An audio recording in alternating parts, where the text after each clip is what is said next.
Hi everyone. Alright. We should start. My name's Henry. It's very nice to welcome you back to the UP Diliman Cambridge lecture series.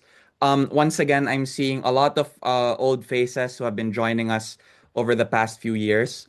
For those who are joining us for the first time, this is the third year in a row we've been hosting this lecture series.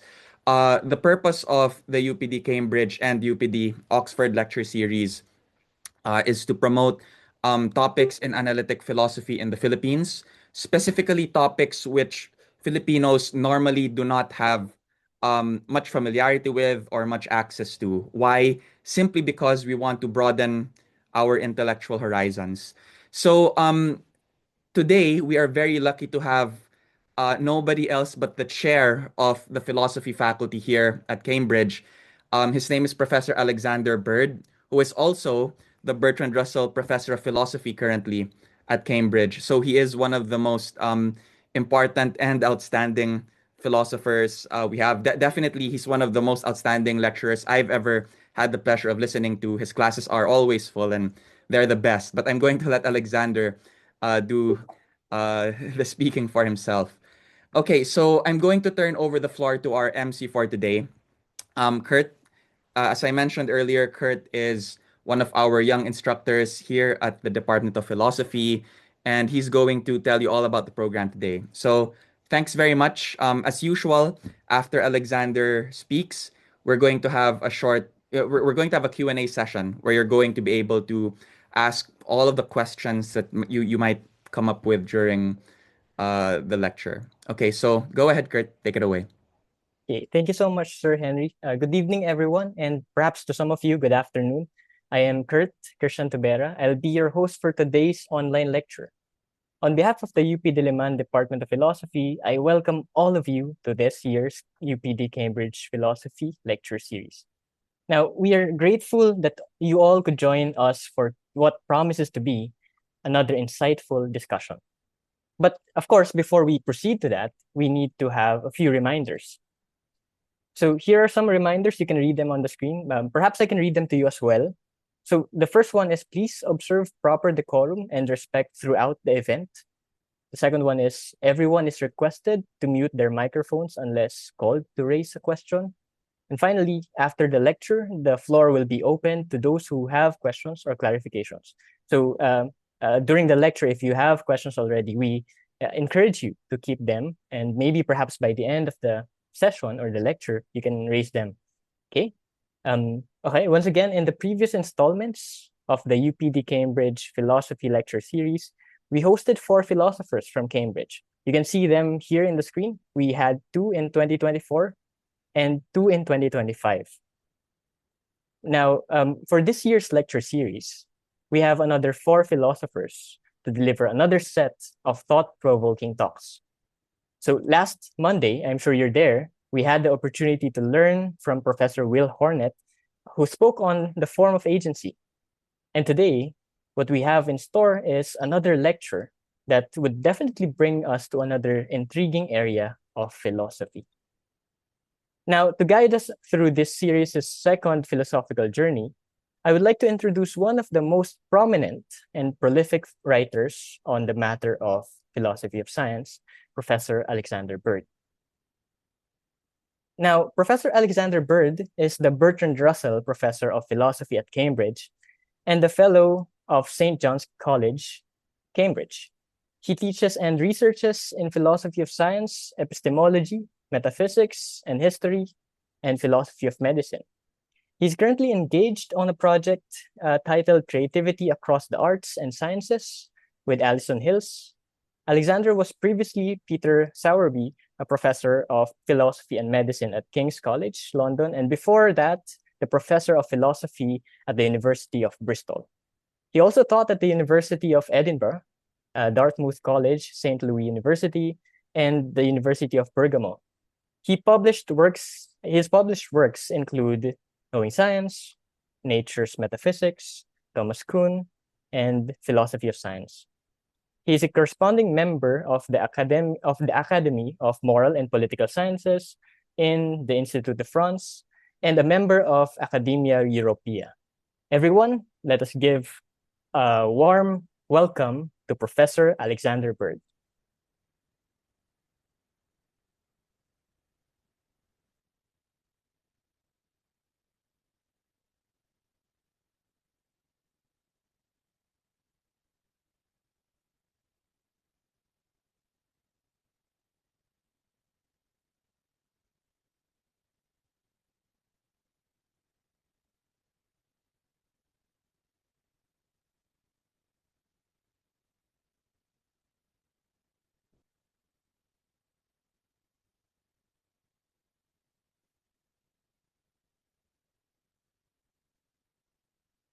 Okay, whenever you're ready, Alexander. Great. Thanks very much, Henry, for organizing this event. It's nice to be able to connect with friends and colleagues, students in the Philippines. It'd be much better to be in the Philippines, but this is the next best thing. And thanks very much, Kurt, for hosting this particular lecture and for your very kind introductory words. So I just want to give a talk on the idea of natural kinds and how they are applied, or how we should think about natural kinds in biology. Um, so here's what I'm aiming to do. So tell you a little bit about what we mean by natural kinds as they work in biology. I'm going to focus on, or at least take note of, the difficulty of defining the species concept. That's a big topic in itself. I'll just briefly refer to it. I'll introduce an important idea in this area, something called the homeostatic property cluster. Tell you what that is, why it's important, what it tells us about natural kinds of biology. And then I'm going to get to the sort of potentially controversial stuff about the concepts of race and sex, which some people think that these concepts have a sort of biological aspect to them, and therefore it's indeed some think of them as biological kinds, and I want to see whether those claims stack up given what we have seen earlier on. Okay, it may or may not. We will see. Okay. So let's just start at the beginning. But what do we mean by a natural kind? So a sensible place to start is some commonly held examples of natural kinds. So the chemical elements, the distinct chemical elements, are thought each to be a natural kind. The different biological species are often widely thought to be natural kinds. These are our sort of core examples. Other examples involve the different kinds of fundamental particles: electrons, protons, neutrons, and more fancy things than that. Various types of quarks and bosons and so on and so forth. Chemical compounds might also be thought of as natural kinds. Water as a natural kind, carbon dioxide as a natural kind, and so on and so forth. Perhaps geological rock types form natural kinds as well. And we can go on. We can look through many sciences and find that they seem to divide the world into different types or kinds of thing. There are some more controversial cases as we sort of push this. Are the higher biological taxa also natural kinds? One might think that species are natural kinds, but what about the genera or families? These higher taxa, are they natural kinds as well? What about we said that chemical compounds, simple ones like your water or carbon dioxide, might also be natural kinds. But what about really large molecules, particularly the complex ones that one finds in biology, like your proteins? Do they form natural kinds? What about moving beyond the natural sciences to the social sciences? Are there social kinds? For example, I don't know, different kinds of governmental system, or different kinds of you, you, what, of ways of organizing societies or even small communities. You're distinguishing, say, farming communities from hunter-gatherer communities, from other kinds. Yeah, so yeah, these are sorts of questions that we might ask, whether we've got social kinds as well. Okay, so I think the key idea, I think the really basic idea, is that when we group things into natural kinds, we group them because they are significantly similar to one another. Of course, there's a lot hanging on what significantly similar really means, but I think you thinking about those examples that I've mentioned, you could get a sort of idea that one lump of or atom of gold is very much like another atom of gold, but different from an atom or lump of silver. That cats are all basically similar to one another and are different from dogs. Okay, and that these distinctions that we make between kinds are real divisions in nature. These distinctions and differences that we see are ones that are not, as it were, products of our preferences or our way of seeing things or our perspectives, but are genuinely features of the natural world. The fact that there's this kind and that kind and there's a difference between them is a natural fact. So so chemical elements are a good example, as I just said. So here's a way you might think of this. So let's say you were a godlike person and could very rapidly examine every atom in the universe and plot them on this chart of their most important significant properties. So nuclear charge, or equally the number of protons in the atom, versus the atomic weight. So we plot every atom, right? Many atoms will end up at exactly the same place on this chart, but obviously not all will. And this is what we'll get, and we'll plot them like this. And then we'll sort of find, so each of those stars represents a plot for an individual atom, but those stars will obviously have many plots, exactly many sort of dots in exactly the same place, because these many atoms have exactly the same nuclear charge and atomic weight.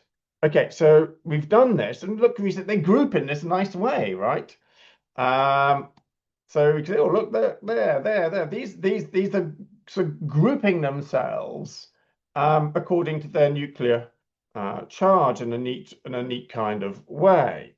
I mean, admittedly, of course, they're grouping in the what we would recognize as isotopes, but let's put that on one side. And so we sort of identify these as all the different chemical elements. They're all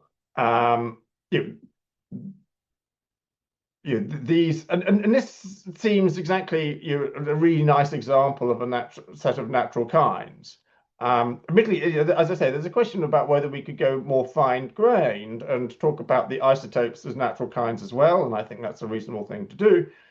But at least we've got the elements here. So we can sort of, if we look for each value of the nuclear charge, we see that we get frequencies like this, but of course, nuclear charge comes in discrete values. You can have one proton or two protons or three protons and corresponding and more correspondingly nuclear charge. But therefore, what we get is these nice gaps between the different elements, the different kinds here. We get nice gaps because nuclear charge doesn't come in a continuous quantity, but comes in discrete quantities. So we've got these nice gaps. We've got real divisions in nature. The difference between hydrogen and helium arises because either you have one proton in the nucleus, or two, you don't have 1.5 protons in a nucleus. So we've got these nice gaps here. So the frequency is the number of entities in the universe that have, or the number of atoms that have one proton, or one nuclear charge of 1, and nuclear charge of 2, 3, 4, and so on and so forth. We've got these nice gaps. Okay, so what we could say here is that for chemical elements, we are grouping things that are significantly similar. All these atoms of hydrogen behave in the same chemical way and in a different chemical way from the way that the atoms of helium do. And the difference between those two elements is a real difference in nature. It's a division in nature. As I said, we've got these other common but disputed ideas, disputed about whether they're really important for natural kinds, that these relevant properties are intrinsic to them. So what the difference between a helium atom and a hydrogen atom is a difference in the atoms themselves. And we might think that these properties define the kind, or the essence of the kind. So what it is to be hydrogen just is to be, or hydrogen atom, just to be is an atom that has a nuclear charge of 1, and what it is to be a helium atom is to be an atom that has a nuclear charge of 2, and that seems to be right. So these other ideas hold as well. Okay, so traditional examples of natural kinds, I said that these elements and the biological species, we're going to come to those. So we've got this idea of an essence, or defining property. So that's great for gold, another element. Atoms, something is gold if it's made of atoms whose atomic number is 79 in that case. But what about biological kinds? So this is the European hare, or brown hare. What is its defining properties? Well, one of its defining properties is that it's a mammal, but that doesn't distinguish the hare from us, right, from humans. So we might want to think whether there's if we can find some more further properties that would distinguish hares from the brown hare from other species. But so you might think, well, one of the things to do is that we can distinguish species from one another according to morphology, which is to say, roughly their phenotype, the way that they are, their physical appearance and structure. It turns out to be, certainly that would distinguish the brown hare from human beings and dogs and cats. That's good, right? Okay, so we can. But it turns out to be quite difficult to use morphology to distinguish the European hare from other hare species. So there's it used to be thought that there were two hare species, the brown or European hare, or the Cape or desert hare that's found more commonly in Africa. But actually it turns out that when we look more carefully, that there seem to be a whole range of different hare kinds or species that are almost impossible to distinguish from one another. So in terms of their appearance and structure. And here's another set of examples. We have these what are known as sibling species that are very like one another, but are generally regarded as distinct species because they just simply don't interbreed. And often these are species that have only recently speciated. perhaps as a result of geographical dislocation. So in these cases, it's impossible to tell, almost impossible to tell these species apart, except by things like their mating calls or their song. So yeah, it looks as if the appearance and structure are not going to do the job of this morphology idea isn't going to do the job of distinguishing, being able to define what is the particular species that we're interested in. I mean, here's an interesting case. So you might think, well, possibly we need to look differently. We need to look at the DNA, not the morphology or phenotype, but the genotype. Look at the genetics of the animal. Perhaps there's some sort of DNA that sort of marks out these different species that we're talking about. There's a sort of marker for each. Here's an interesting case. So we've got a distinction here that is a morphological distinction between the two kinds of crow, the carrion crow and hooded crow, which are distinguished simply by the color of their coat. The hooded crow has this rather cool golden sort of stripes to it. Carrion crow is entirely black. Turns out that the DNA differences between these two crow species are minimal. That they share almost all their DNA except that responsible for their coloring. Right? The difference in appearance. So yeah, in a sense, as it were, they differ from one another. Not much more than different humans differ from one another. Different skin colors. But what's interesting in this case is that they are distinct species because they simply don't interbreed, right? So they could. Interestingly, they could interbreed successfully, but they simply don't, right? So I don't know how to put it, but the carrion crow looks at the hooded crow and just doesn't want to breed with it, right? It just thinks don't fancy him or her. So we've got these two species. They differ genetically only in something quite superficial, which is the responsible for their coloring, and doesn't prevent them from doesn't as a physically or genetically prevent them from interbreeding, but it's just the fact that they don't interbreed means that they are these two different species. Okay, so your DNA is not going to help us in this case. Of course, you might want to say, well, perhaps that just shows that they are one species after all, since theoretically they could interbreed even if they never do.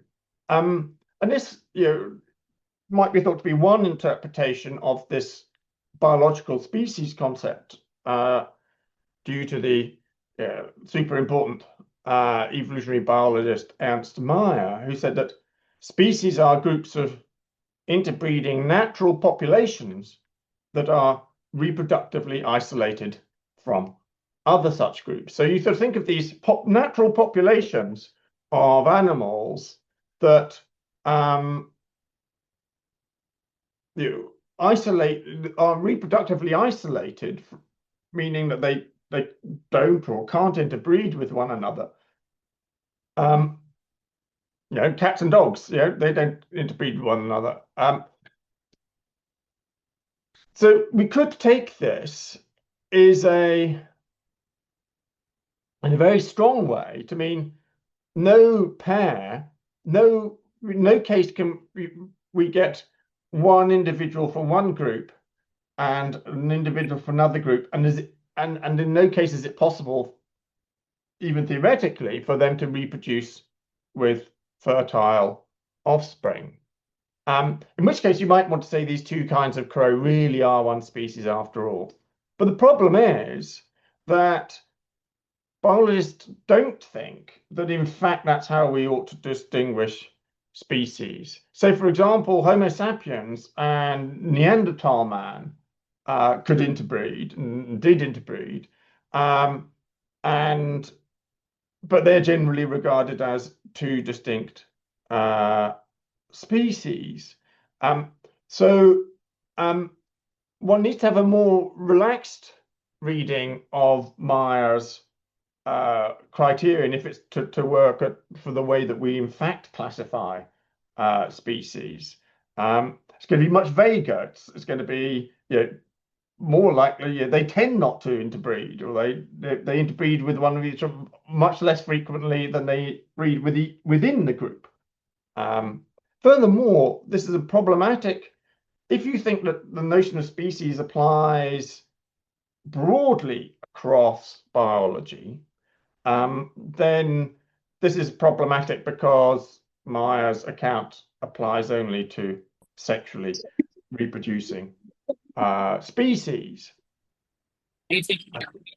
So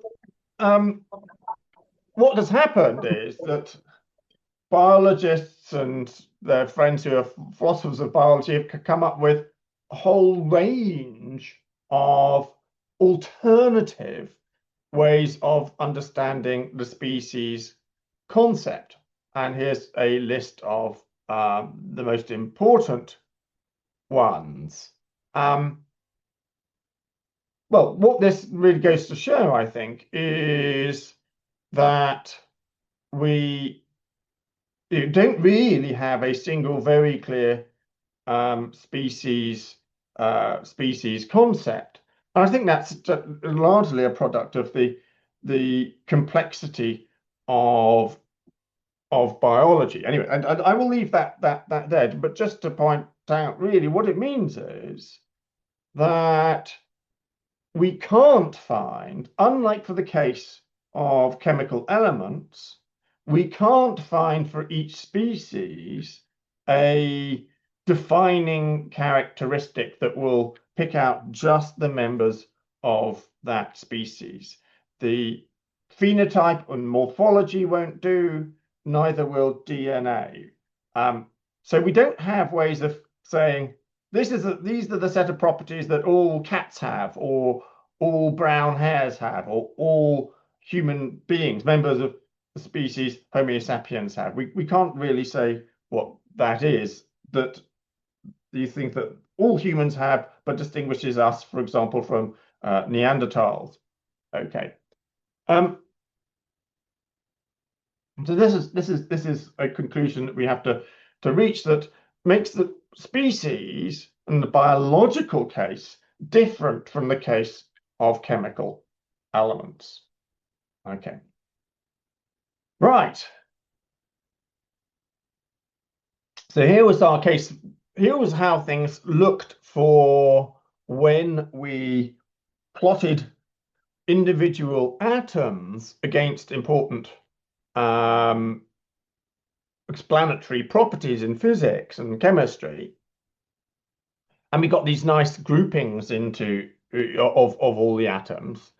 But when we move to the biological case and we say plot different properties or characteristics of biological organisms, and we'll have multiple dimensions here, and many of them may be morphological, like the size of the animal, what its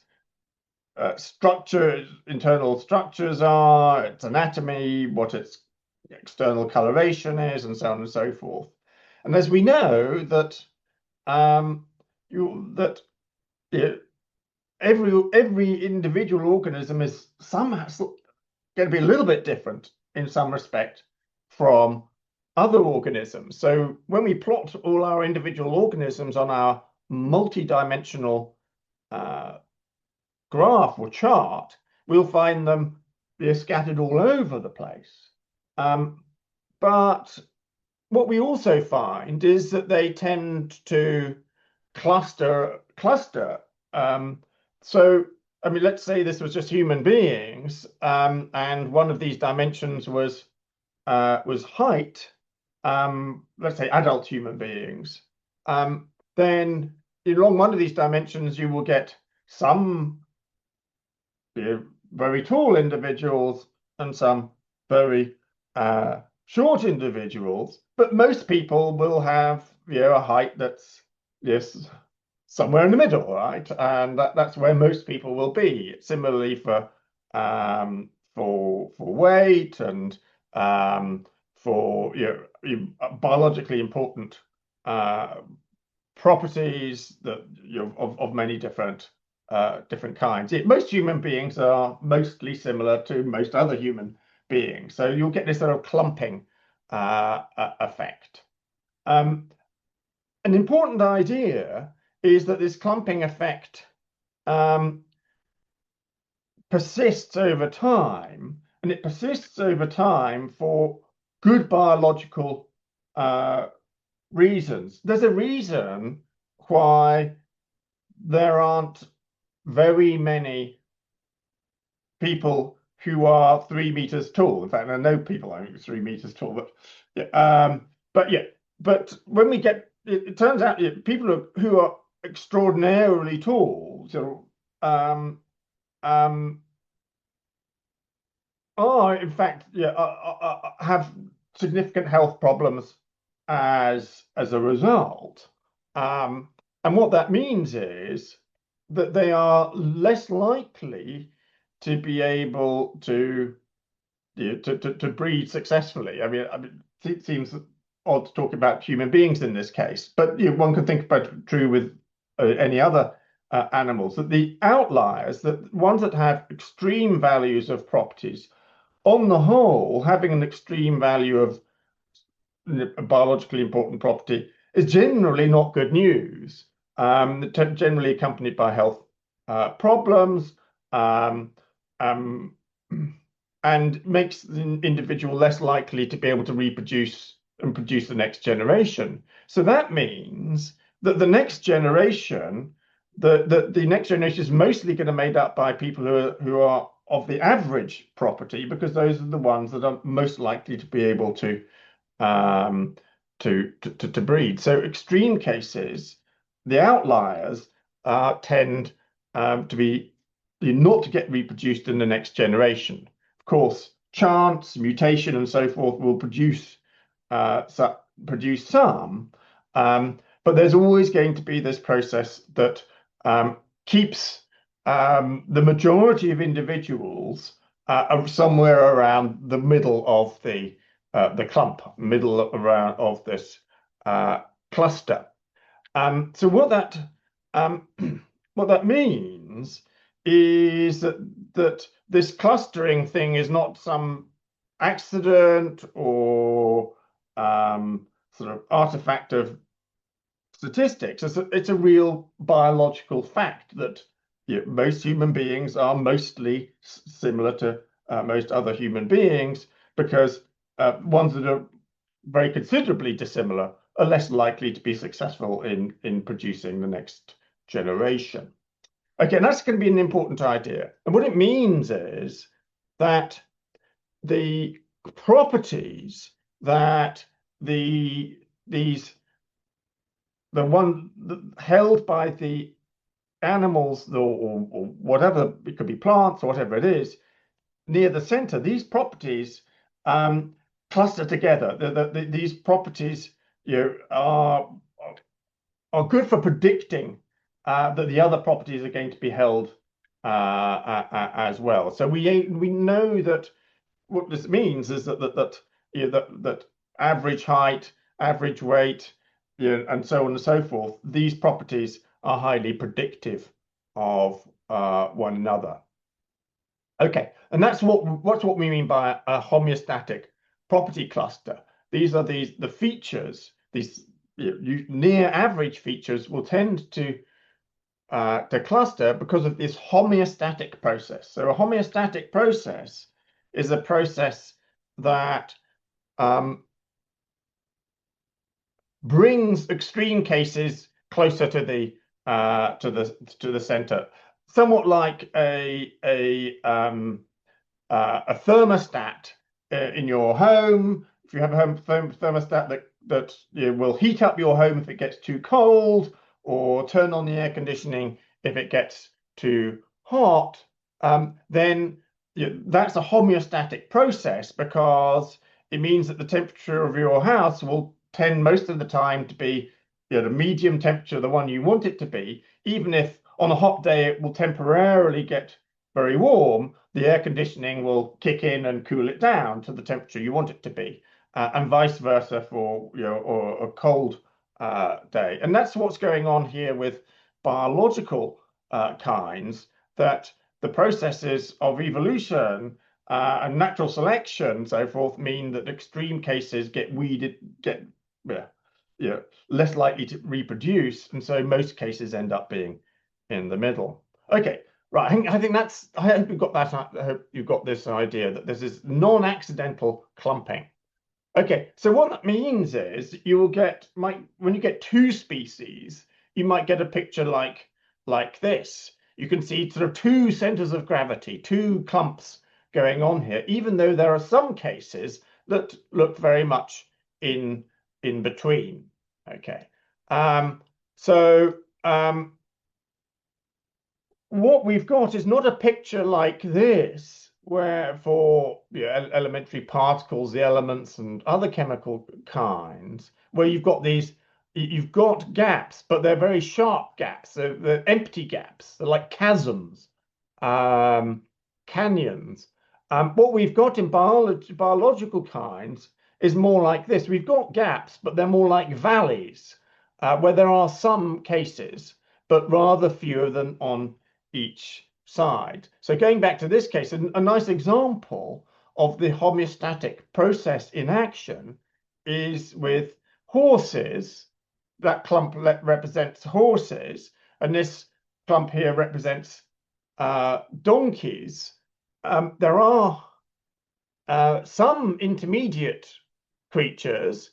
In fact, the mule is, you might find some mules here, or hinnies, which are like mules, but with the male and female parents swap round. So a mule, if I get this right, is where the father is a donkey and the mother is a horse, and a hinny is the other way round, where you've got the father is a male horse, a stallion, and the mother is a female donkey. Anyway, so those are intermediate cases, right? So you can get some animals that are halfway between, in some sense, between horses and donkeys in their characteristics. As you can see, they look a bit somewhere in between. And they have other characteristics that are in between the two. But the thing about mules and hinnies is that they are sterile. They can't have any offspring, right?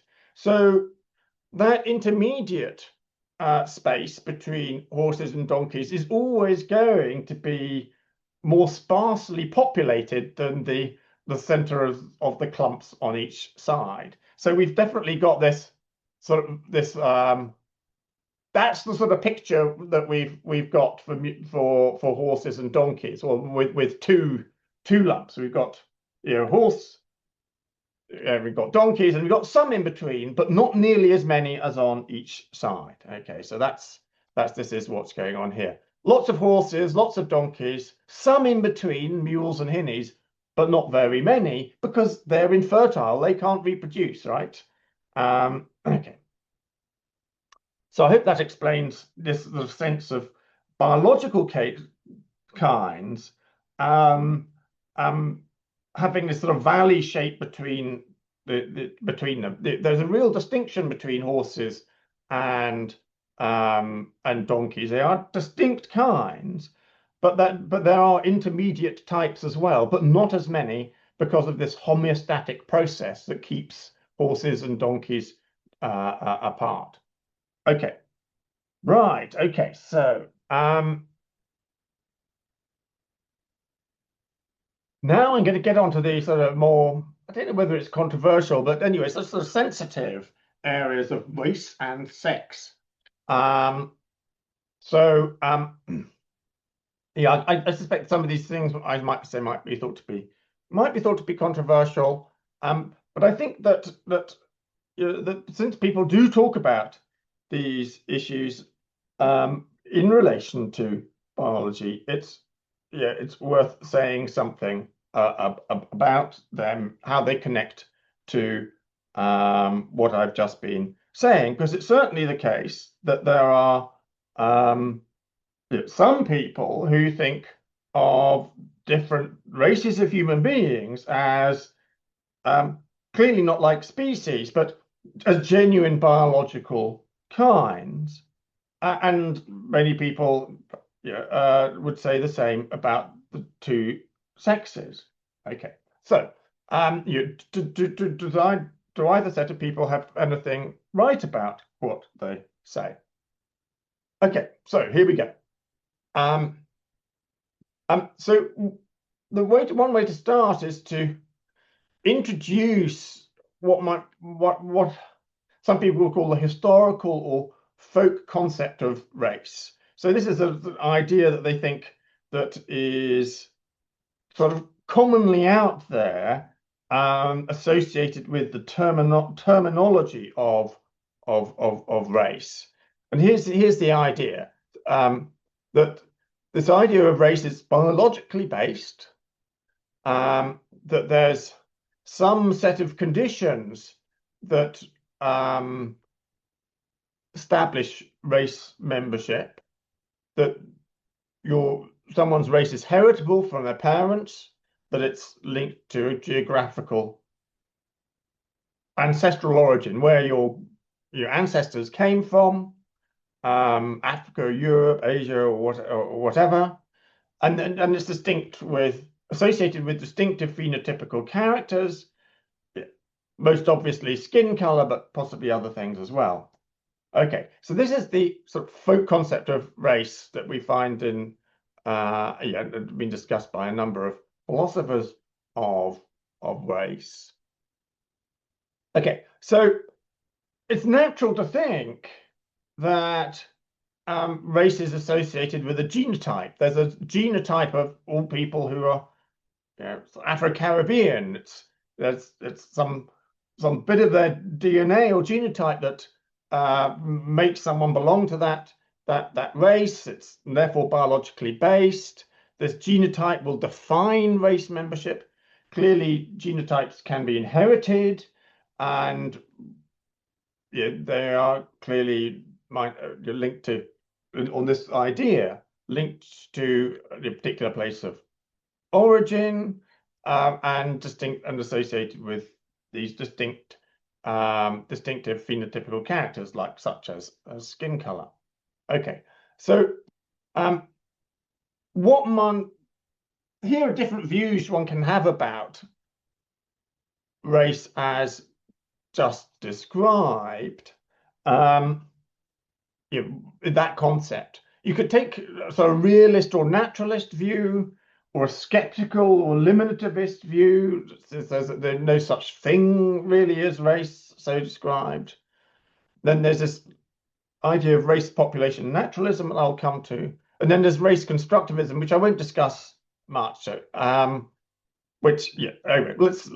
the last of those views, is the view that really, it's associated with the skeptical view, and it says but nonetheless, there is a socially constructed conception of race. Okay, so what about this sort of realist view that it's sort of like species, or possibly like a subspecies or variety in biology? A subspecies you'll get in sort of animal biology, varieties in plant biology. So you've got a race defined by genotype. But the problem is, as we've just seen already, you can't even define species by genotype. The biological facts just don't bear out the thought that we can find some genetic feature that picks out all the people that might be identified as Afro-Caribbean or European Caucasian or something like that. That's just not borne out by the biological facts. As I said earlier on, you saw that this doesn't work even as a species, so it's not going to work for subspecies either. So you might think, well, the right answer, there's nothing to this idea of race. Biology is just, what we've learned from biology is that there aren't any races. You might think that that's the right answer to take. Yes, the concept of race is empty. However, I think that ignores this important idea that at least needs to be considered, which is race population naturalism.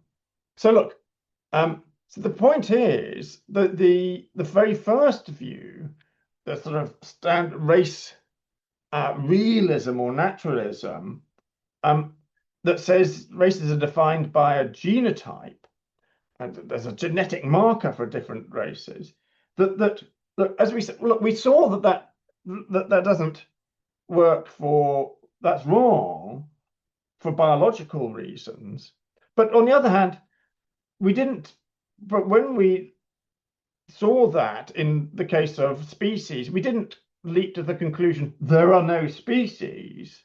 Rather, we thought that what we need to do is have a different way of thinking about what species are. They're not these neatly separated kinds with a defining marker like DNA, but rather this homeostatic property clusters. Okay, so possibly we should think of races in the way that we have seen species are alike. So there might be a biologically plausible concept that captures the race distinctions that people think of. So we should take that possibility seriously. And so this idea of a race of the natural population is supposed to be like this. There's supposed to be an analogy between just as we can distinguish different species, we can distinguish different subspecies, and possibly that's what's going on when it comes to races. They're distinct populations that are kept apart, that are different from one another. Even if there are some intermediate cases, those are less common, according to this view. So what's a population? A population is a group of members of the same species that live in the same geographical region. That's sort of a standard definition. And the point is that the members of a population are more likely to breed with another member of the population with an organism outside the population. So they could breed, but they just simply don't. Of course, this makes population membership, that's not an intrinsic property, right? You could have identical individuals in two distinct populations. So this idea of intrinsic membership of a kind is already gone from here, but let's put that on one side. Okay, so what this is saying is that we've got to recognize that not even species are like this. That's the wrong picture for species, and therefore it's got to be the wrong picture for races. Perhaps we've got this picture now for biological kinds, and perhaps that's the one that we should be using for races. Now, the point is, going back to what we said about species and this idea of homeostatic property clusters, that in biological kinds, these gaps are maintained by biology. So the gap between horses and donkeys is maintained by the fact that although they can interbreed, the resulting mules and hinnies are infertile. They can't breed. So there's always going to be this gap here. It's not an empty gap. It's like a valley, but it is a valley nonetheless. But that's maintained by biology as well as geography and other things. But what about and then the person pursuing this line of thought might think there's a small number of races. They might think there's a larger number of ethnicities or something in between. But that's the way the picture this person might have. So that's this population concept of race, that it's sort of something like this. But then we might ask the question, what maintains the gaps? Well, it's not going to be biology, because we know that all members of humanity are able to breed pretty successfully with with each other. So biology is not an important factor here. Usually it's going to be things like geography that, at least in the past, different populations of humans were spread out across the globe, and it takes a long time to get from one place to the next. So the people that individuals who were interacting with were almost, or in most cases, much like themselves. So it might be possible you think that geography will do that. Of course, then social forces will be playing a role as well. In extreme cases, you'll get it like you did in the southern states of, well, in fact, many states of in the United States of America, where it was simply illegal for people belonging to what were identified as different races, white people and black people. It was illegal for them to get married and to have sex. So yeah, that's definitely social forces creating a gulf or a gap between these two populations. But one thing one might conclude from this is that if this picture of if it were ever true that this is true of races, these things can change over time, because it's not, biology is not doing the work. Geography, well, in recent yeah, as history has gone on, moving around the globe has got easier and easier and easier, and so the patterns of migration are much more accelerated than they ever used to be. So geography is much less of a barrier to members of different populations meeting one another. And as thankfully racism has declined, laws and other social forces keeping people apart have disappeared. They haven't disappeared altogether in terms of people's attitudes, but they have, relative to what way things were, largely gone away. So what that means is the forces, if there are such gaps, what has been maintaining these gaps has over time got weaker and weaker and weaker. So it looks as if, really, even if that were once true, one can debate that, but even if that were once true,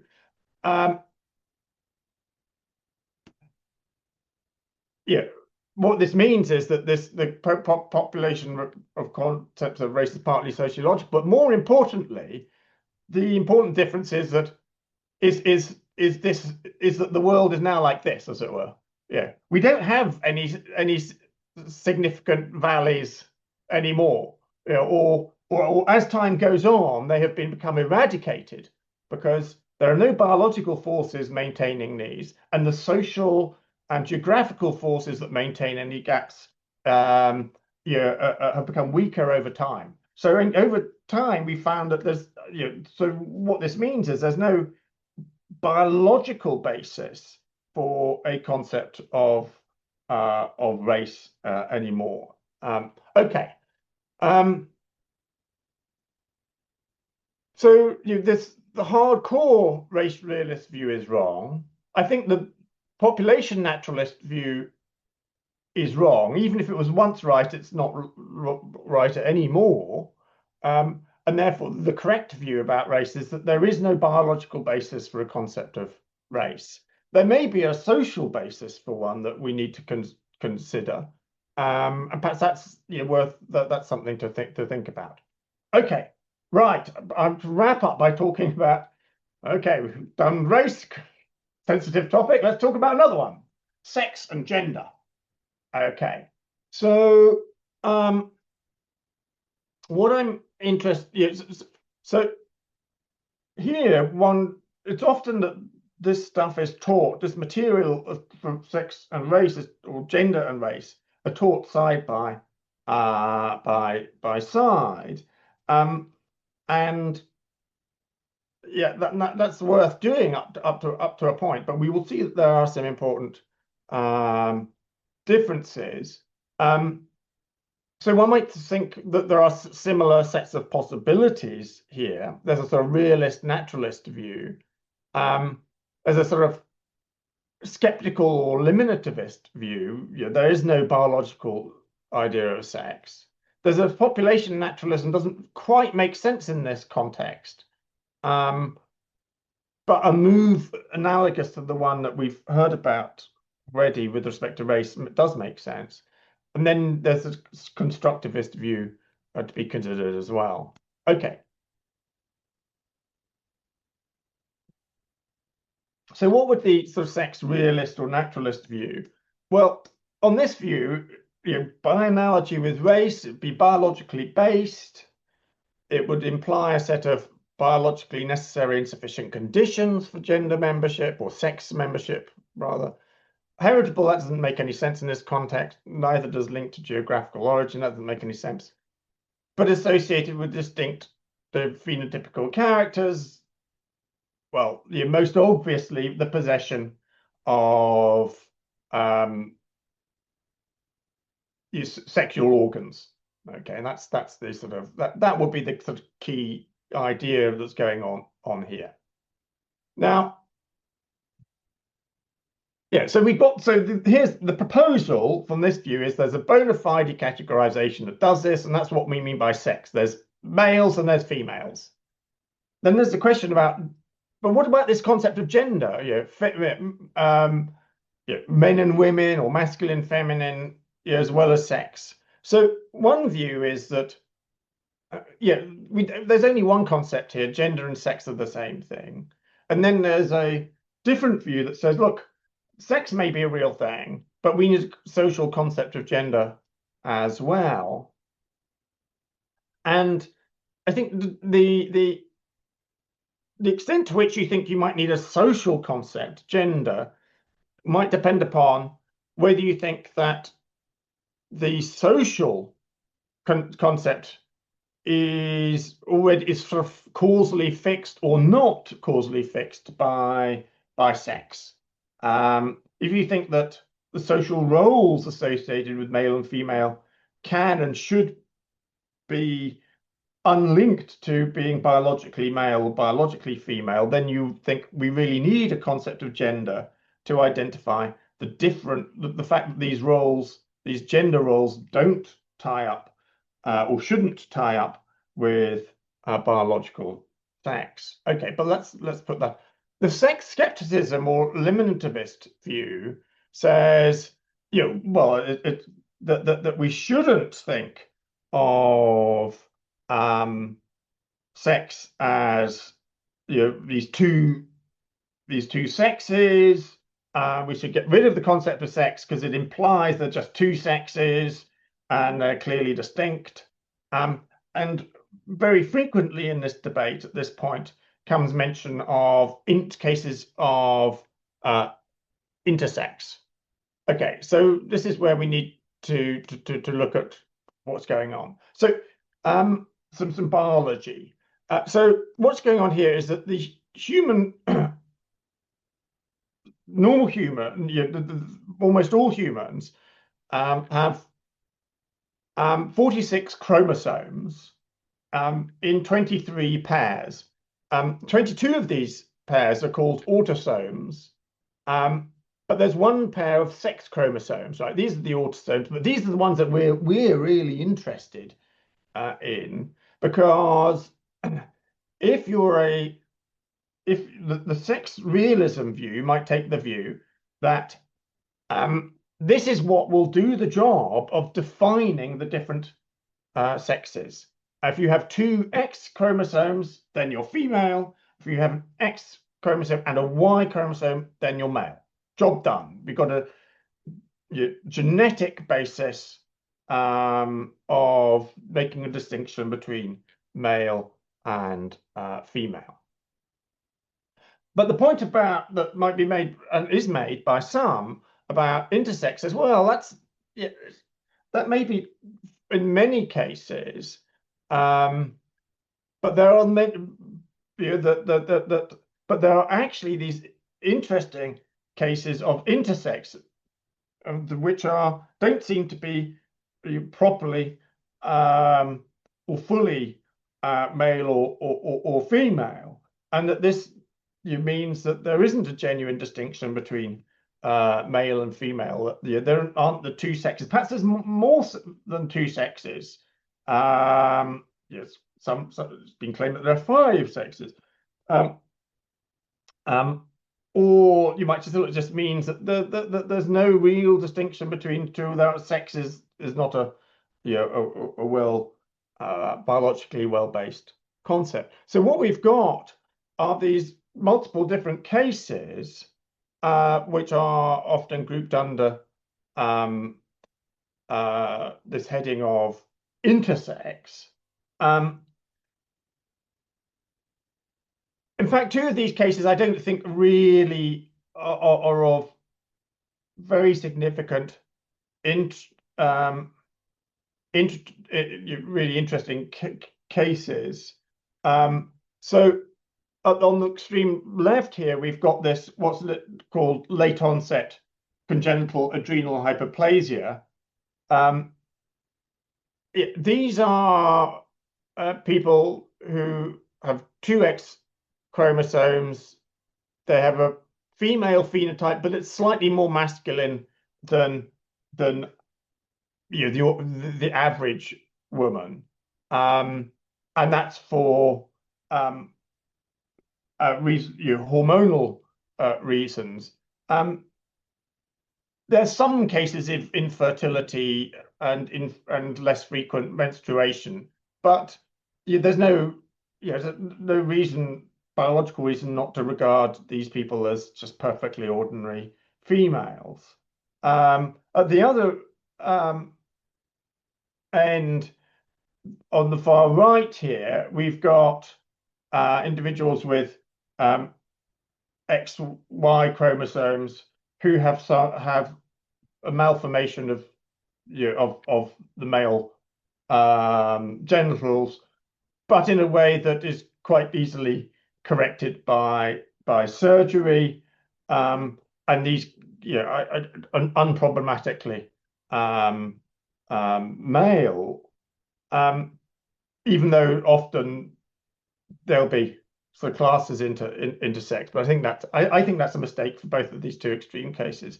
But in between, you do have a range of often unfortunate cases, but perhaps I shouldn't make a judgment. It can be harmful in some cases, where you've got in many cases, a mismatch between the chromosomes and how the body develops because of a abnormality of development.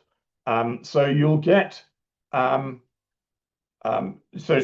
Swyer syndrome, the second from the left there, is a case where that although the individual has XY chromosomes, their development has given them has given them a female phenotype, whereas at the other Klinefelter at the other end is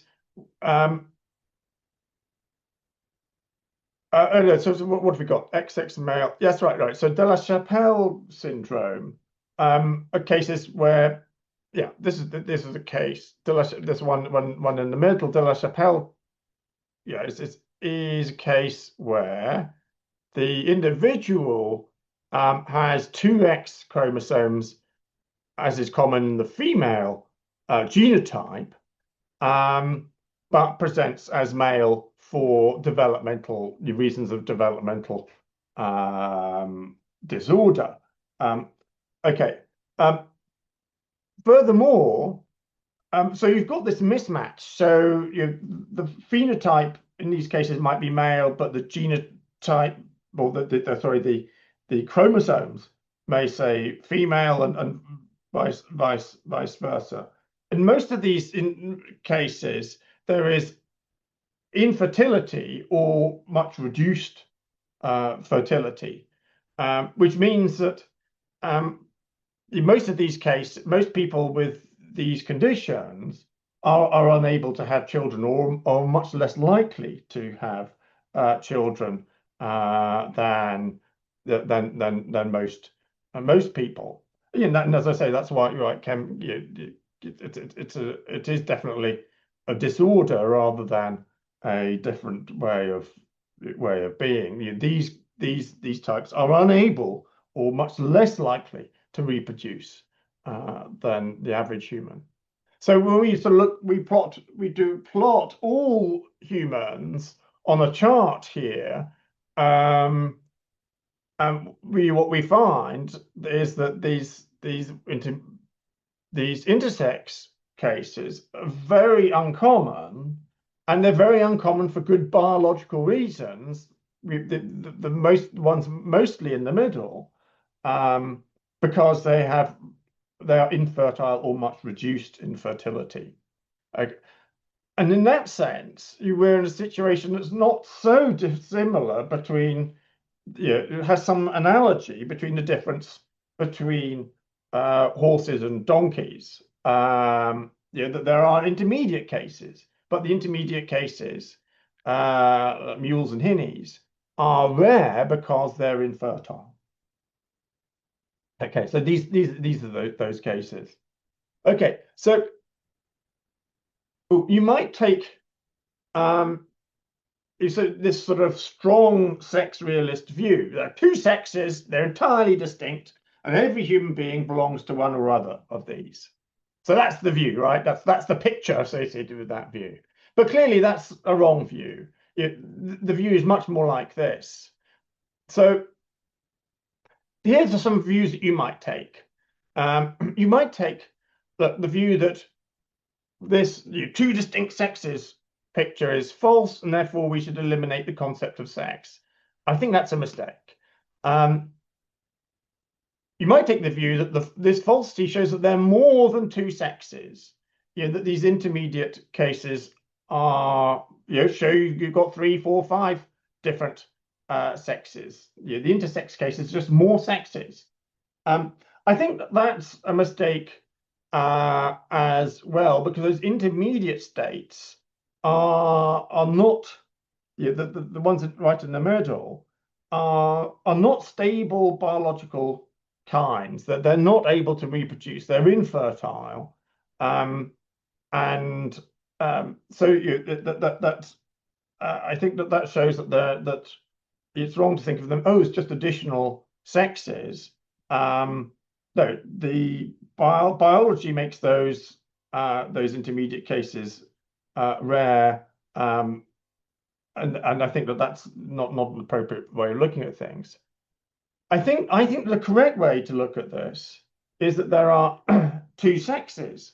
There are indeed two sexes, but it just shows that not everyone belongs to one of these sexes. The very middle intersex cases are cases of people that don't have a determinate sex of male or female. There is a final view that one might consider that says that everybody does belong to one of the two sexes, but it's where the boundary is very vague, and so it's difficult to tell for those intermediate cases which sex they belong to. It's a view that could be considered, but I tend to think, for various reasons, is problematic. I think the correct view is the third one of these. That it's just in the nature of biology that there are intermediate cases that can't be assigned to one of the two types on either side, and the fact that there are these intermediate cases of intersex does not invalidate the idea that there are two distinct sexes, male and female, any more than the existence of mules invalidates the idea that there's a distinction between horses and donkeys. Of course, what significance politically, socially, morally one attaches to the existence of two genuine biological sexes, that's completely different, right? And it doesn't follow from this that one has to um, build one's society entirely around a distinction between sexes. One can just say, let's just a biological fact, and we organize our society in a way that is largely, or to greater or lesser degree, independent of that. I think it's natural that there should be some connection with that and the way we go around things, because it's sort of important to us, or at least to many people, that they should find that they are attracted to a particular sex and want to live with them, and perhaps for some cases have children. But we can. It's up to us to decide how important we find those things, these facts of biology. Okay, so the picture I was thinking of what we need to do is that the eliminativist view, I think, is wrong, because it is attributing too strong a conception of what the sexes are. It thinks that they're more like the chemical elements. But we realize that nothing in biology is like that. There are distinct species, and they have this sort of more gappy appearance on the right. So if we think of the naturalist view in the right way, then I think we have to accept that that's a genuine fact, that there are there are biologically two sexes. But as I say, it's that doesn't tell us what we should do in the light of that fact. Okay, so there's some sort of potentially controversial stuff, but I hope I've given you a sort of background for thinking about those issues insofar as they have a biological aspect to them. Okay, I've been speaking for far too long, and it's your chance to perhaps ask some questions or make some comments. Okay, thanks.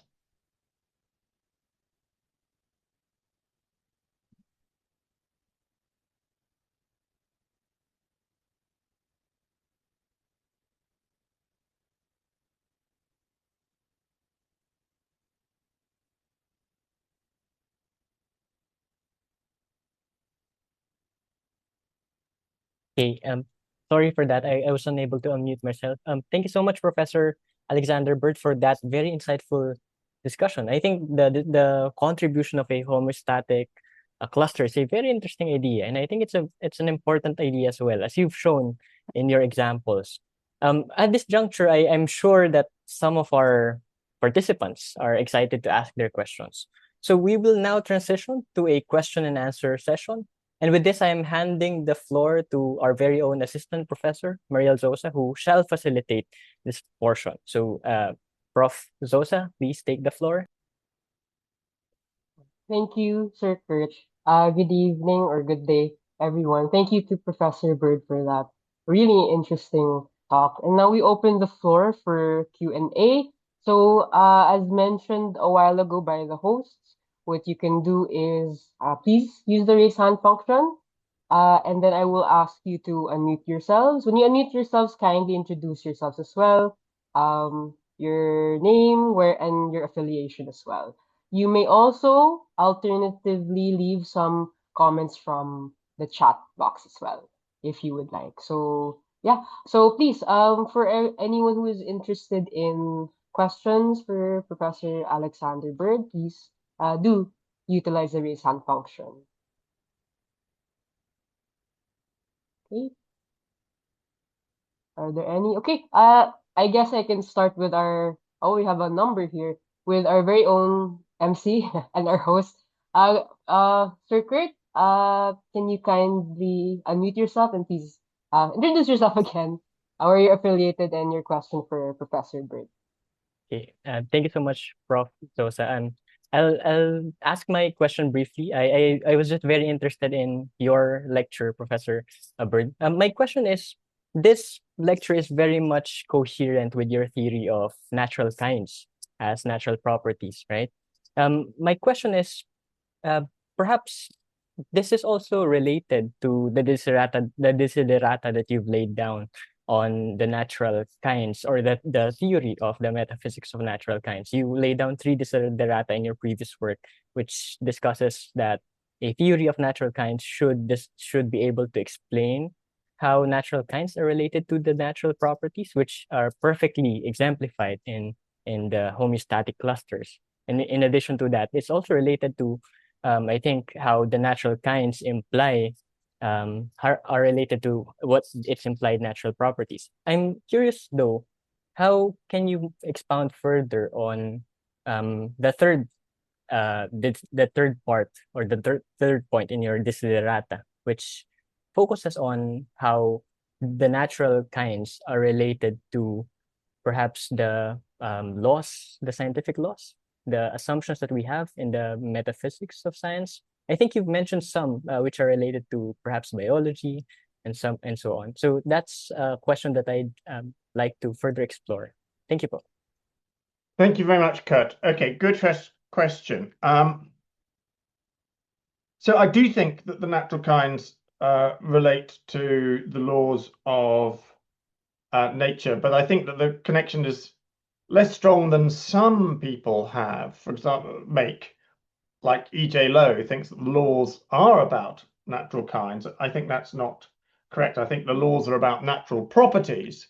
But natural properties, like being positively charged, don't define kinds. The range of things that are positively charged, have positive electric charge, range from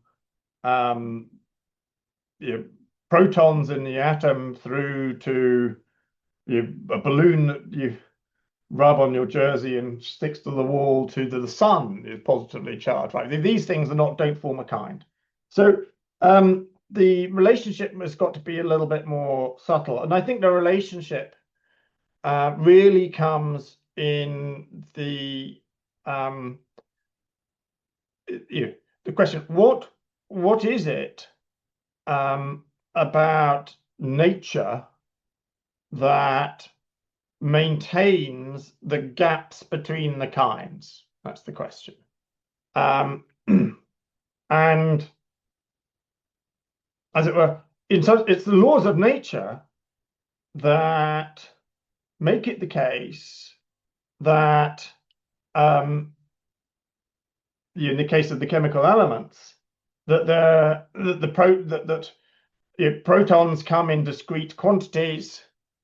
You can't have half a proton. Well, you could have a quark, I guess, which was a sort of third of a proton. But yeah, more or less, and you don't get them. You don't get quarks on their own. Yeah, atoms. Thanks to the laws of nature, atoms have to be made up of discrete numbers of protons, and that's why we get these discrete elements. In the biological case, as I've been explaining, we don't get these sharp distinctions. We've got this more valley-like things, but nonetheless, there are forces still maintaining the difference, and these are important biological mechanisms. And as it were, the laws of nature will ultimately underlie those mechanisms. But that might be quite far down. It's probably better to talk in terms of mechanism than laws, even though mechanisms depend upon the laws. It's the mechanisms of what makes it that one crow will mate with another crow, but not with this other kind of crow, right? That's and that's to do with its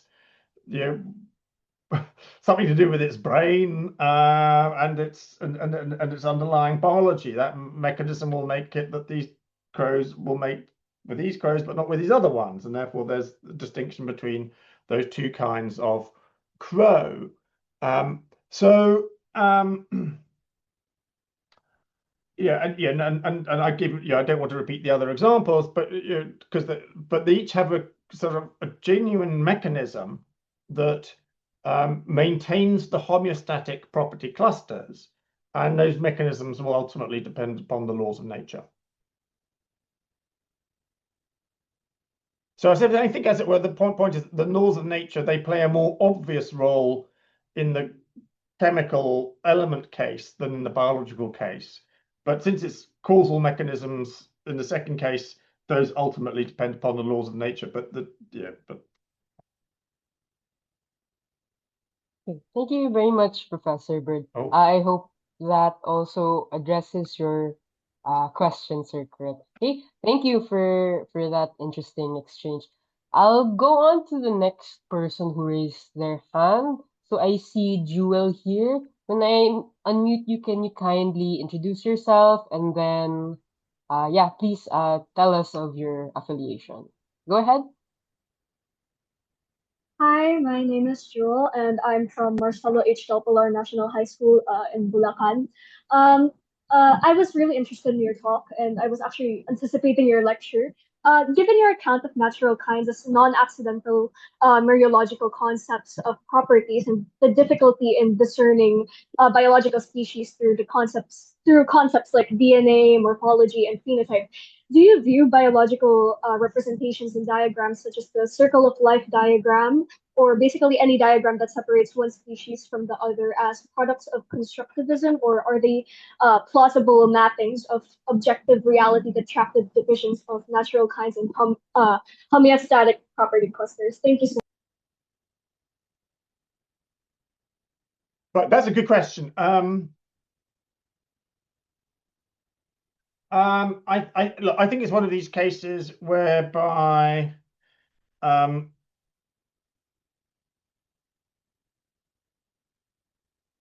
any kind of model or representation of nature in science requires one to have a good way of reading that representation or model, and that if one reads it in the wrong way, then it can be misleading, and therefore you do harm. So I think that the kind of diagram model you've been referring to can be regarded as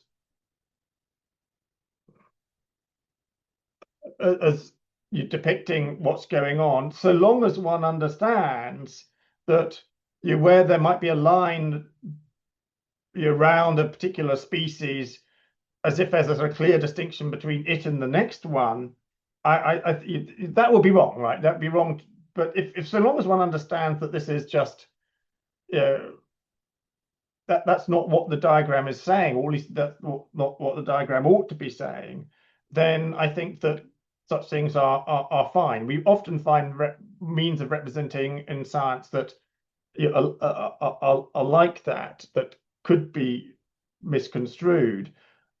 So I don't particularly have a problem with it, unless, as it were, one comes to it with the reading the wrong thing into it. I suspect that in these cases it might be unhelpful, and that it would be might be better to draw some of these diagrams not with sort of clear lines or circles or the rest of it, but as it were, a bit more like we draw a topological map of a region where you've got you brown for mountains and a green for sort of valleys and low-lying areas, and shades in between, so that the diagram tells you that there's not a clear distinction between one higher bit and a lower bit, but there's shading off into valleys and so forth. That kind of diagram,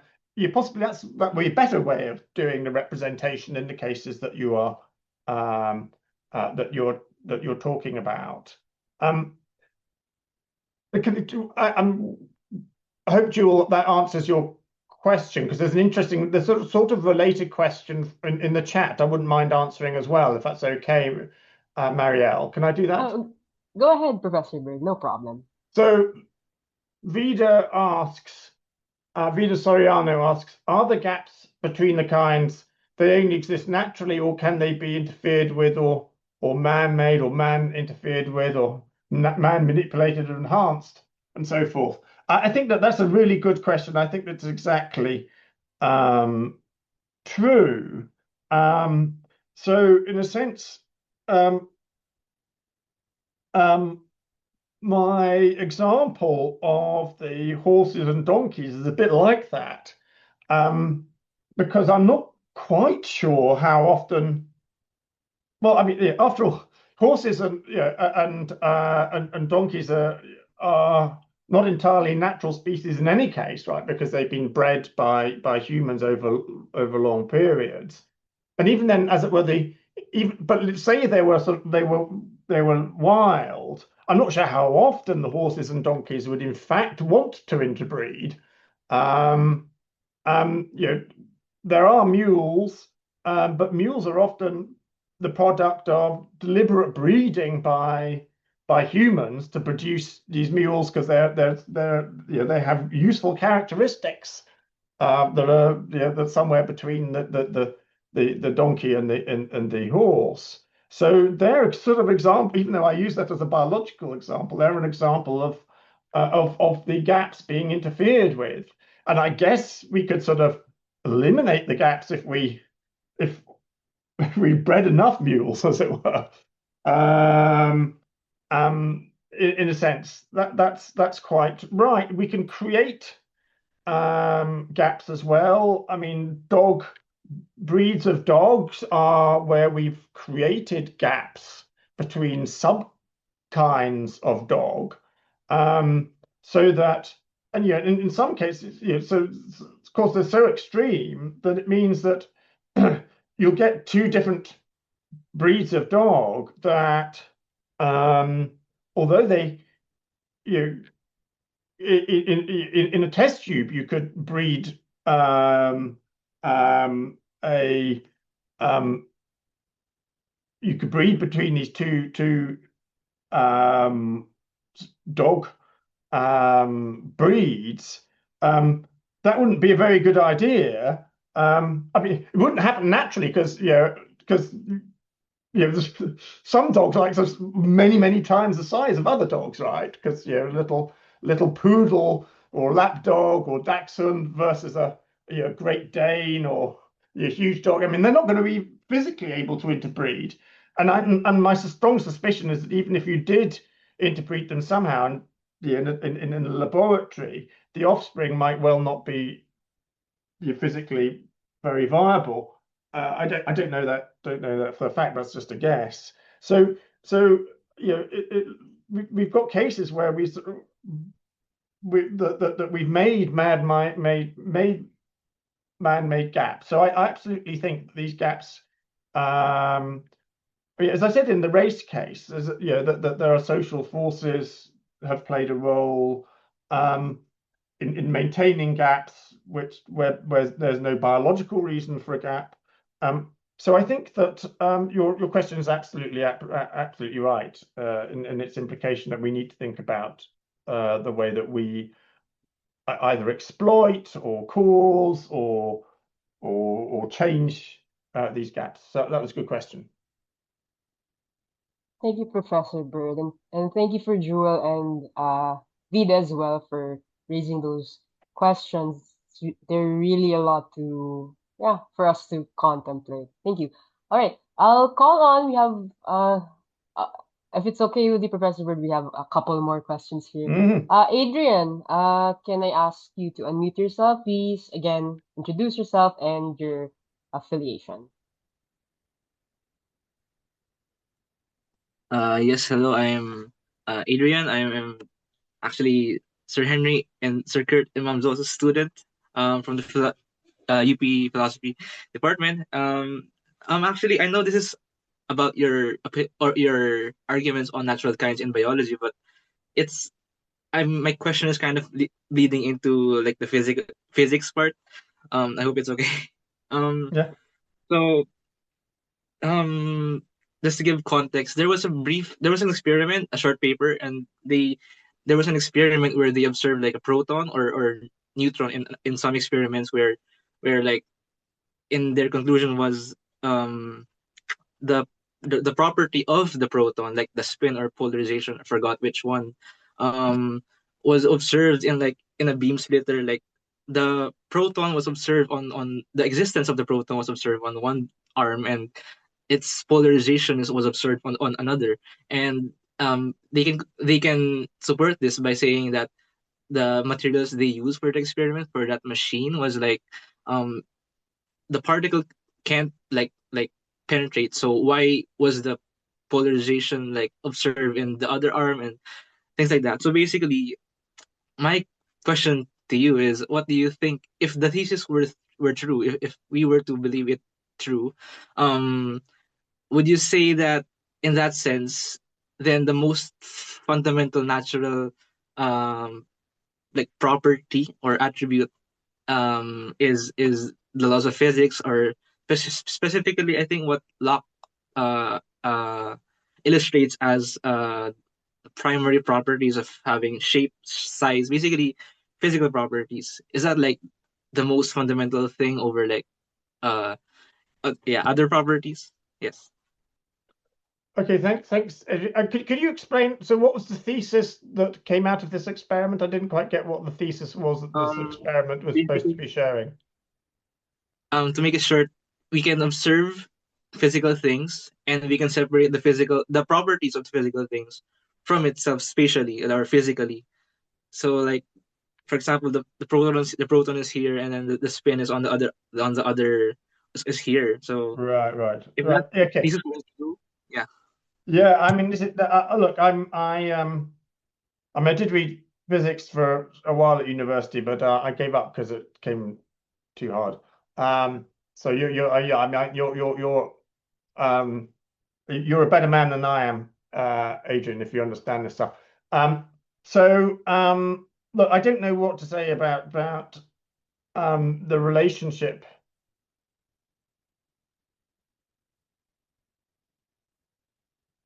Yeah, I'm not sure how to understand that experiment. I need to think hard about it.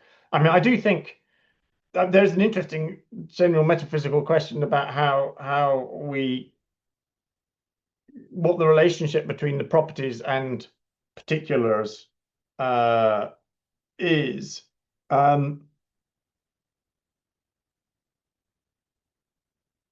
Yeah, look, to be honest, I think it's probably best if I if I say, look, that's a really interesting question, and I'm not confident I can give you a good answer. The question about the relationship between particular things, yeah, particular and their properties is a general and complicated one in metaphysics, which would I think take I'd give you a whole lecture series on that question.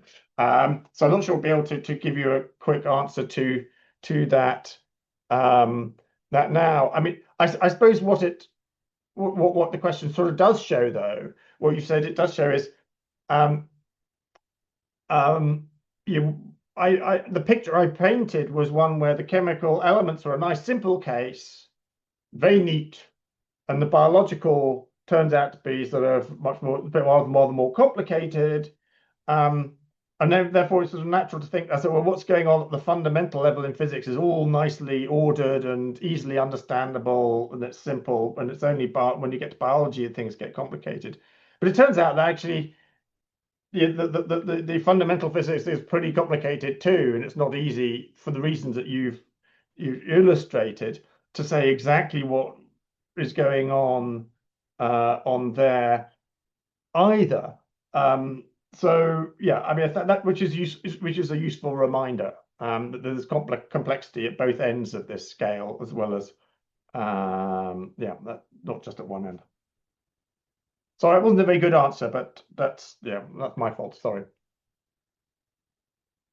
Thank you, Professor Byrne. Thank you as well, Adrian, for raising a very challenging question for all of us. All right, we have a couple more here raising their hands. So, Epiphany Danes, I'll ask you to unmute yourself and then please kindly introduce yourself along with your affiliation. So, please go ahead. Hi, am I audible on your end? Yes. Okay, thank you very much. First of all, shalom and good evening, everyone. Good evening, Professor Alexander Bird. So my name is Epiphany Danes from the Department of Philosophy of the Visayas State University. Thank you for your insightful, first of all, lecture on natural kinds and biology. It was deeply intriguing. So, Professor, you described biological natural kinds as coherent complexes of properties. Yet, evolutionary biology presents species as historically continuous and constantly transforming. Consider, for instance, in the gradual evolution from earlier hominins to modern humans, there appears to be no precise point at which one natural kind ceases and another begins. In this sense, how can biological kinds maintain ontological stability if their boundaries are evolutionary fluid? Thus, evolution perhaps suggests that biological natural kinds are historically and temporally dependent rather than metaphysically fundamental. Right, that's a very good question. Look, I think that's absolutely right. So just as I was saying, there's no very clear boundary between contemporaneous species like horses and donkeys, or other biological categories like male and female. They may be distinct, but there's no clear boundary between them. I think the same is true historically as well, just as you said, Epiphany, that there's no clear point at which one species ends and a new one begins. So a nice case is where a population gets separated by a mountain range. To begin with, they are all very, very similar, and perhaps they're near the top of the mountain range, so some of them they still interbreed. So it's one species.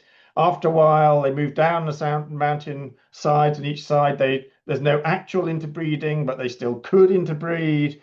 A little bit later, there's some genetic drift means that there's fewer and fewer pairs that can interbreed between them, and then ultimately there's no pair that can interbreed. When do we say that we have got a speciation event? We've got two new species and that the old preceding species has now gone out of existence. Just as you say, it's not clear. You're waiting till the last possible pair could interbreed seems to be waiting too late. But in which case it's all completely vague between that. So I think you're absolutely right. Now, then there's the question, does this have, what's the metaphysical significance of this? And I have this sort of theory with Catherine Hawley that natural kinds are these conjunctions of universals. They're complex universals, but universals tend to be thought of as these permanently existing things, that they're eternal, possibly even necessary. I think we just have to give up that idea that in fact there can be some complex universals that are temporary and that have vague edges. And that's a very controversial view in metaphysics. So you're absolutely right to point out that what I've been saying today is difficult to match with what I elsewhere have said about the sort of hardcore metaphysics of natural kinds. It's difficult to match those. I think that's exactly right. But I think also it does show that this is a reason for thinking that natural kinds are not fundamental. That they are relating to Kurt's point about the laws of nature. That they don't. These aren't fundamental parts of nature. That they are higher level, not fundamental. But that's a very perfect question. Very good question. Thanks very much, Epiphany. Thank you, Professor Byrne. Thank you as well, Epiphany, for raising that question. I think we have room for, I think, just one last. Before I call on anyone else, okay, Cyrus, yeah, someone else was raising their hand, but they lowered it. So maybe just this last question. So Cyrus, please, Yes, I got it. Yeah. introduce yourself and then please, tell us where you're affiliated with. Go ahead. Um, Hello, good evening, or well, good day to but whatever. Anyway, I would just like to. I'm Sai. Just call me Sai. I'm from the Department of Psychology here at UPD-Cambridge, and for context, I just attended this lecture for because it seemed fun. It seemed very biology and things like that, and I didn't actually see myself be intrigued, but for some reason I was. And here's my question. Sorry for so, your talk draws a sharp contrast between race and sex, and but unlike the racial categories, biological sex is argued to survive your, let's say, test, wherein the male and female property clusters are maintained by tightly integrated developmental mechanisms such as chromosomal, gonadal, or hormonal or anatomical mechanisms. Then they also exhibit a strongly bimodal distribution. And lastly, the intersex or DSD individuals who fall between the clusters represent precisely the kind of sparsely populated trough that your framework predicts at the boundary of real natural kinds. However, for me, I think the strict two-sex binary, or the claim that there are exactly two entirely distinct sexes and every human belongs to one, I remember it's marked as false. You then map out four possible responses to this: eliminativism, multiplicity of sexes, two sexes with exceptions, and two sexes with a very vague boundary. Now, the preferred conclusion from what I saw, or from how I understood it, was the third option: two real homeostatically grounded clusters with a narrow trough of borderline cases, none of which constitute two additional sexes. Now, my question is, why is the falsity of the strict two-sex binary does not by itself support eliminatism or the multiplicity of sexes view? And how does your gap or trough criterion allow for a principal defense of two-sex realism that accommodates intersex conditions without actually treating them as either destroying the binary or constituting additional sex kinds? Yes.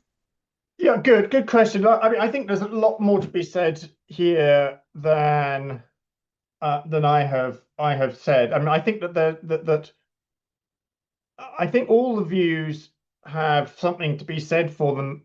I think the full eliminativist view, it's all I think it has got to be wrong. But I think the other views could have.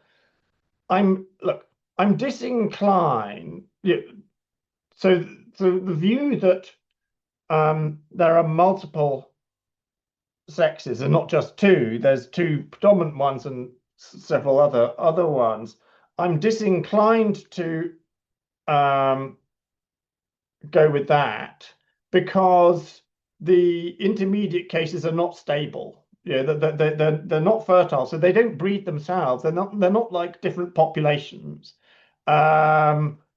That's probably not the best way of putting it, but it's not. Yeah, mostly they're entirely infertile or not fertile at all, and so they don't have the explanatory role that the sexes do, right? So yeah, when we talk about understanding human biology and how it is that humans, the next generation of humans comes into being, we refer to the two sexes, and there's and because they're able to interbreed and you have to interbreed and then produce the next generation. It's not as if, as it will, we discover that with the intersex cases, actually, there's a third option, right? That or fourth option or fifth option that helps us explain what sexes explain. The sexes explain reproduction, but the intermediate cases do not explain reproduction. So I think that they fail to satisfy the explanatory role of the sex concept, which is in explaining reproduction. So that's why I'm disinclined to think of them as sexes. That said, my exemplar case of donkeys and horses. I mean, we talk about mules and hinnies as intermediate cases, as if they were kinds. So yeah, I could see it going the other way. Well, if you think a mule is a kind of some sort, then why not the intersex cases as well? So I agree that there's some complications there. Why not the case? Why not think? Well, why not the one where there's two sexes but a very vague boundary? It gets complicated. Look, here is my my view, but it takes us a bit away from biology and philosophy of science. It's more into logic, actually. My general feeling is that you only get sharp boundaries between A and B if B is defined as not A. If you if you define B as not A, then there's a sharp boundary. It may be very vague, very difficult to find where the boundary is. So if you were to, I would agree that that view is correct if you were to define male as not female, or to define female as not male, right? But that does neither of those seem to be nice options. I'm able to define female as human but not male, actually giving the concept of male as the priority, or vice versa, right? That just seems not to be right. We want to sort of define male and female on a sort of parallel basis. But if you do that, then it's left open as to whether there might be either cases that are human but neither male nor female, or possibly, and then this is perhaps ought to be considered, cases where that someone is both male and female, right? I mean that's also should be allowed, I think. So I think that's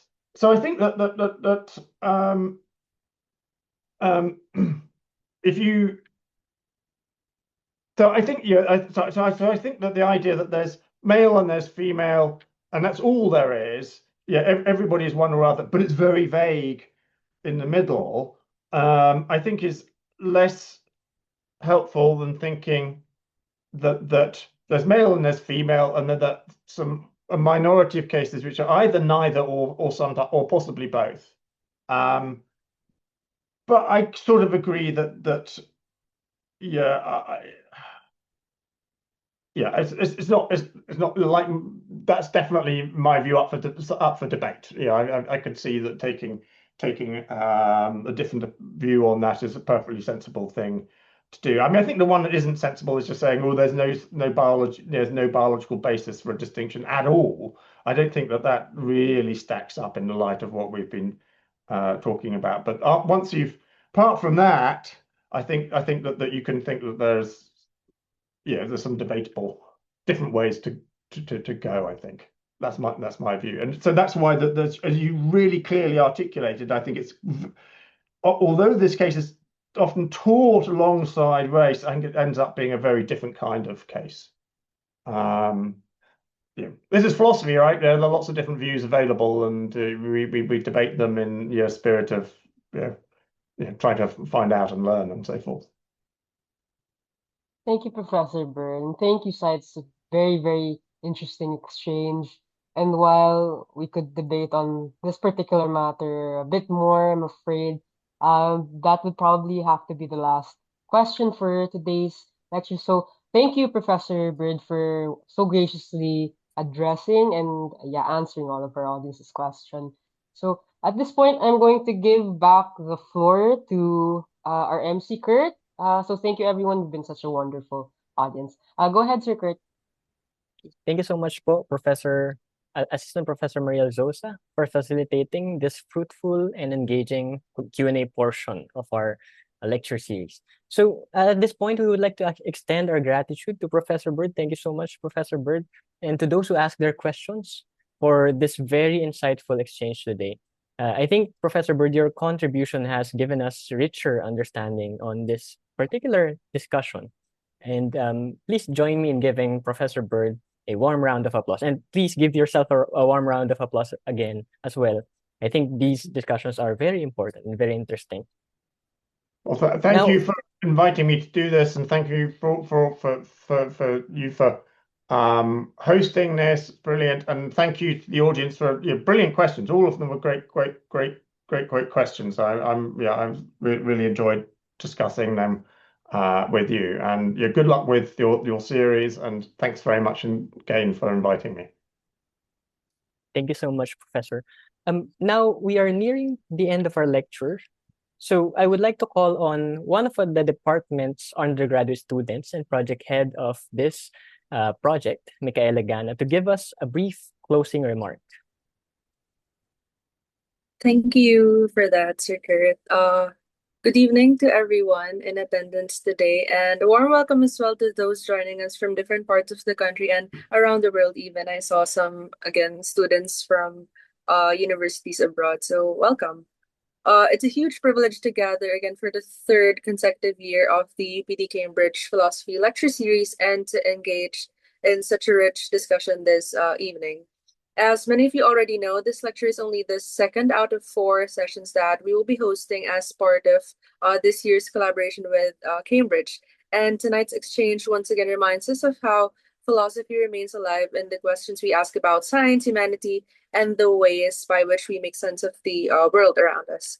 With that, on behalf of the UP Diliman Department of Philosophy and the organizing committee spearheaded by Assistant Professor Fernando and Assistant Professor Zosa, I would like to once again extend our sincerest and most heartfelt gratitude to our guest lecturer, Professor Alexander Bird. Thank you, sir, for being with us today. You've given all of us so much to reflect on, and you've challenged us to think more carefully about what it means to speak of biological species, scientific objectivity, and even socially contested categories such as race and sex. Your lecture demonstrated so clearly how philosophy of science shapes how we understand scientific inquiry itself and how these ideas influence society, medicine, and human understanding. So we are incredibly fortunate to have had the opportunity to learn from someone whose work has contributed extensively to the philosophy of science and medicine, and whose scholarship continues to shape contemporary philosophical discourse, even internationally. We would also like to thank everyone who helped make this lecture possible, our faculty members, organizers, our technical staff, and all those working behind the scenes, both here in UP Diliman and in collaboration with our partners from Cambridge. Special thanks to Assistant Professor Henry Fernando, who is himself in Cambridge as I am speaking. He managed to arrange these lectures from across the world. Thank you, Sir Henry. To all our participants, students, faculty, guests, and scholars of philosophy from across the country and beyond, thank you for your attentiveness, your questions, and your willingness to engage with the ideas we shared tonight. As we all know, philosophy thrives in conversations that challenge us, unsettle our assumptions, and invite us to think more responsibly about the world we inhabit. As we conclude tonight's lecture, we hope that the points raised this evening will continue to stay with us long after this session ends, and that they will inspire further reflection and dialogue in the weeks ahead as we continue with the remaining sessions of this lecture series. Once again, thank you very much, Professor Bird, for being with us tonight, and thank you as well to the UP Diliman Department of Philosophy for making this event happen for all of us. We look forward to seeing everyone again in the succeeding lectures of this series. Next Monday, that's May 18th, we will be hearing from Professor Michael Potter. His lecture is entitled Wittgenstein's Blue Book. Very interesting. We hope to see you all there as well. Again, thank you very much, and let's all have a pleasant evening ahead.